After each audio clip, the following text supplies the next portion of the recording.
Paz do Senhor Jesus, meus amados irmãos, vamos então para mais uma leitura diária, lição de número 7, a sutileza da relativização da Bíblia. Hoje, quarta-feira, dia 10 de agosto, nós vamos ler um texto muito conhecido aí, do povo de Deus, que é o texto de Hebreus, capítulo de número 13, e o versículo de número 8, que diz assim: Jesus Cristo é o mesmo, ontem, hoje e será eternamente. Então, o título da nossa leitura é A Bíblia não muda porque Jesus Cristo é o mesmo. É só nós usarmos as premissas para a conclusão de uma verdade.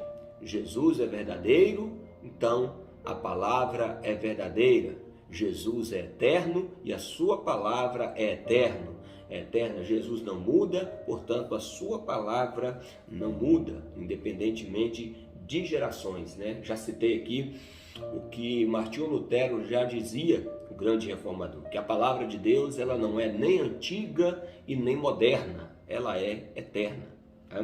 É como diz em Isaías capítulo 40, versículo 8: seca-se a erva e cai a flor, mas a palavra de Deus, ela subsiste eternamente. O próprio Jesus também disse no sermão profético: passam céus e passam terra, mas as minhas palavras não hão de passar. Hoje nós vamos para o tópico de número 2, que diz a Bíblia e o politicamente correto. Criação de uma narrativa. Destruídos os fundamentos, o que poderá fazer o justo? É o que está no Salmo 11, versículo 3. Essa pergunta do salmista ecoa em nossos dias.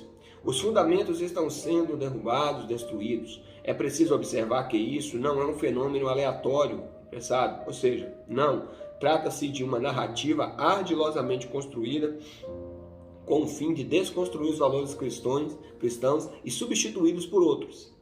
É aí que se cria uma narrativa ou história que se chegará ao fim. Surge um discurso do politicamente correto. Dentro desse modelo, criou-se uma nova moralidade, uma nova ética e, portanto, uma nova forma de dizer o que é certo e o que é errado.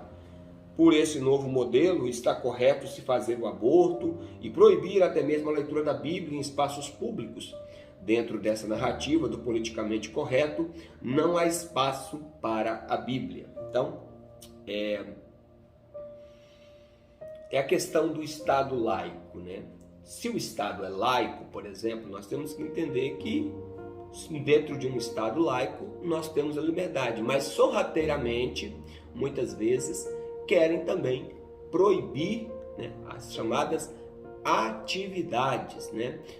Ficou bem notório aí no Brasil quando o presidente que está em exercício foi eleito no ano de 2018, quando foi feita uma oração após ele ser eleito, e houve uma crítica até ferrenha, até mesmo da imprensa, pelo fato de ter sido feita uma oração. Ora, se o Estado é laico, por que nós não podemos fazer oração? Mas, enfim, essa questão do politicamente correto, eles querem agradar gregos e troianos. Todavia, o que a gente vê é uma inclinação para agradar aqueles que querem desconstruir os valores eternos da palavra de Deus. Eu não entendo porque, por exemplo, no Brasil, o movimento LGBT, que não representa literalmente a classe de homossexuais e lésbicas, mas na verdade é um grupo político, é um grupo que querem privilégios. Por que eles têm que ter privilégios? Não tem que ter privilégios. E na verdade, eles deixam bem claros os ideais dele. Inclusive, em uma das suas reuniões, um falou bem claro que a intenção deles era desconstruir a família tradicional. Ele deixou bem clara essa questão. Então, vocês veem que existem forças demoníacas trabalhando nos bastidores disso aí para desconstruir os valores cristãos e, claro, atacar a palavra de Deus, a palavra eterna. A criminalização da opinião. Pensar diferente dessa nova narrativa que foi criada está sujeito à censura. Na verdade, toda forma de pensar diferente dessa narrativa é criminalizada. Há, portanto, uma ditadura da opinião. Quem pensa diferente deve ser execrado e até mesmo punido. É a ditadura do politicamente correto. Não há espaço para cristãos conservadores. O cristianismo, que no Ocidente é a cultura majoritária, está sendo banido para a periferia, tornando-se uma contracultura. No mundo todo, vemos sites cristãos conservadores sendo censurados e banidos. É verdade, né? A gente vê, por exemplo, só para vocês verem coerência, muitas vezes a gente vê chacota, a gente vê piada, a gente vê zombaria, às vezes com pastores, com igrejas, com ministérios, mas vai você falar alguma coisa relacionada a essas depravações que têm acontecido? Principalmente quando você ataca, né, na questão de opinião, e você tem toda a liberdade para isso.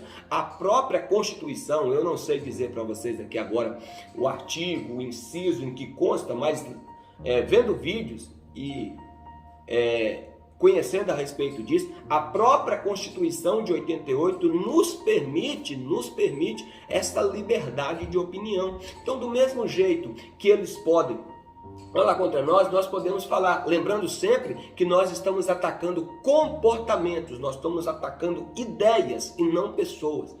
De acordo com a palavra de Deus, as pessoas nós temos que amar, porque todos são alvos da graça e da misericórdia do Senhor. Agora, a palavra também diz que nós não podemos nos conformar com este mundo. E como nós podemos nos conformar com este mundo? É nós, claro, combatendo sim. A palavra do Senhor diz em 2 Coríntios capítulo 10 que nós devemos combater todo o argumento e sutileza que nos conduz a desobedecer a Cristo.